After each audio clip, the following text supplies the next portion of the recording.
Hi, I'm Jennifer, owner of Anatomy of Style Interior Design, and today I want to talk to you about sustainable design, also known as eco-friendly or green design. It's all the same. It's all good for the planet and good for your health as well. And I want to talk about this because there's a lot of misinformation out there and confusion as to what's green, and people just want to know what can they do to make a difference, or does it even matter? So I'm here to tell you that it does matter, and yes, you can make a difference. So I'm going to give you some very specific ways that you can go green and help save yourself, save the planet, and make your home more beautiful at the same time.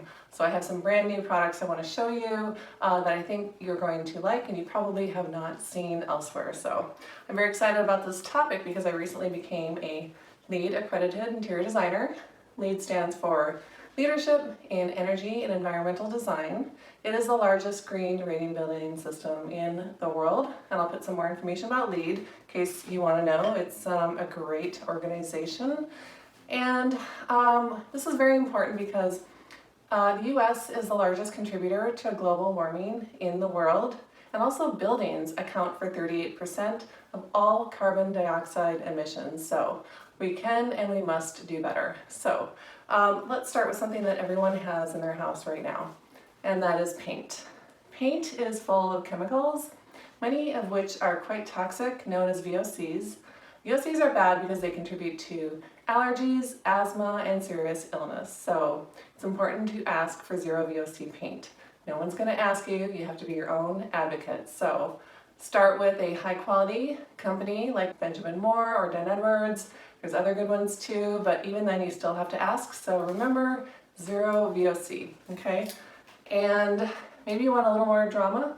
I would consider these eco-friendly wall coverings. These are just some of the latest, and they're toxic-free, low to no VOC wallpapers, so there's plenty of options for you if you are interested in wall coverings. Another possibility that people often don't think of is cork.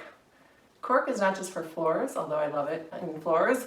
You can get cork wall panels and cork wallpaper. Cork is the ideal option if you have asthma or allergies because it repels dust and mold and has the added benefit of repelling sound, so that's an added bonus. So maybe you need something really unique and elegant. I would consider these wall textures. They're made from all natural materials like sand, mica, gold. Some even have straw and seashells. They're quite stunning, and they can do whatever custom color or texture or scale that you need for your project. So they are very accommodating to the design and architecture trade. Maybe you work from home, maybe your family's driving you crazy, or you just need more privacy for whatever reason. I would consider these bamboo acoustical wall panels. Not only are they stunning, but they are specifically designed to absorb sound. As you can see, they're textured and they come in all kinds of colors and patterns. Here are some examples of some installations. They will do residential or commercial. There's no limit. The only limit really is your imagination. And so, again, they can really do whatever you need. Bamboo, by far, is the most popular sustainable material. It grows very quickly, so it does not lead to deforestation. It's renewable, it's beautiful. You'll see it in floors, furniture, cabinets, and now they just came out with these bamboo fabrics, which are quite stunning. Another product that is amazing is vegan leather. So real animal leather is quite toxic due to the tanning process. The tanning process has chemicals that are poisoning the water, poisoning the workers, and also have negative health impacts on the consumer as well. And obviously it's terrible for the animals. So this is vegan leather. It's made from pineapple skins. It's very soft. My clients cannot tell the difference between this and animal leather. So there's also vegan leather made from apple skins, cactus, agave. The list is getting quite long because the field is evolving so rapidly. And I believe as consumer demand goes up, real animal leather is going to go by the wayside and become obsolete because it is not sustainable. So that's vegan leather. These are some beautiful tiles made from recycled glass bottles. If you have a tile project, it will be fairly easy for you to go green because there's a lot of tile on the market that is sustainable, made from recycled materials. So the other issue we have is all of the plastic floating in the ocean. And I'm sure you've heard of this before, unless you've been living under a rock. Plastic in the form of bottles, straws, grocery bags, fishing nets. It's a massive problem, and it's destroying our marine life, ecosystem, and threatening the entire planet. So it's something we need to be taking very seriously. Some companies are coming up with some solutions, like the fabric you see on these ottomans are made entirely from recycled plastic bottles from the ocean. So, but of course it's better not to be part of the problem in the first place. So most people don't know that most of the plastic you recycle in your bins do not actually get recycled. And in fact, it takes 450 years for a plastic bottle to decompose. So really be mindful, try to avoid all plastic whenever possible. So we consume more per capita than any other country in the world. And we have some of the largest landfills, and it's a big problem. So, for example, Americans consume 13 billion tons of paper towels every year. That's 51,000 trees a day. These are reusable paper towels. I just keep washing them and reusing them. I've had them for years. I've not bought paper towels since. This is a bracelet made from recycled bicycle tires, so it is everywhere. And of course, I have a whole jewelry collection, as you can see here in the photo. But my favorite way to go green is to buy vintage.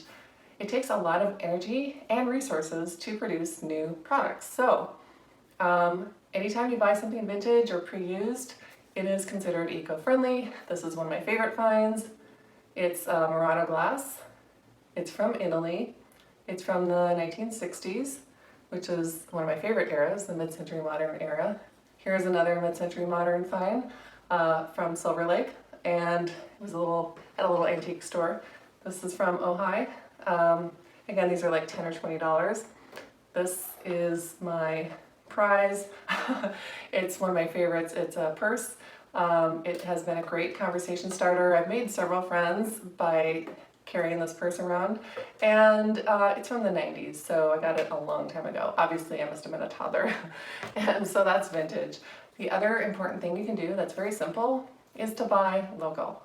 So LEED defines local as any product made within 100 miles of its destination, and they'll give you points for LEED certification. So if you're not seeking certification for your project and you just want to buy local, you will still benefit because you're investing in your local community, economy, artists, businesses, plus you'll get it a lot faster. So that's an added bonus for you, and so that's a win-win. And the other thing I want to mention is buy high quality items. It sounds counterintuitive, but you will actually save money buying more expensive things. The reason is because you'll have to replace them less often, and the life cycle cost will actually be lower. So for example, rather than buying the world's cheapest sofa and replacing it every couple of years, watching it go into the landfill, it's very difficult to recycle products like this, and it would be so much better to buy an expensive, nice sofa that can last 10, 20, even 30 years. It will be more ergonomic, economic, more comfortable, less toxic, and less is more. Think quality over quantity, and it is important. And the last thing I'm going to mention is consider buying plants. Plants are a great way to clean the air. They actually remove VOCs from the atmosphere. And of course, they add a great element of color and pop to any design scheme, especially if you like contemporary like I do. It can look a little bit cold. So plants are a great way to warm up the space, make it look more welcoming and inviting. But I'm going to warn you, there are plants that work with contemporary and plants that work better with traditional. So if you didn't know that, now you know. So there's a lot you can do, right? But you don't have to do every single thing that there is to do right now. Start with where you are, with what you have right now. Start with that next decision, whether it's large or small, and educate yourself. Because I promise you, once you educate yourself on the importance of climate change, this will become a passion, and you will not feel like, oh, this is something I should do this or I should do that. You'll want to do it, and it'll be so much more enjoyable for you and easy. So I've been vegan for 8 years. I've driven an electric car for about the same time. Neither decision was difficult, and I will never go back. But do what's right for you. And if you have any questions on going green or need help with your project or anything like that, feel free to reach out. I'm at aosinteriors.com. I would love to hear from you.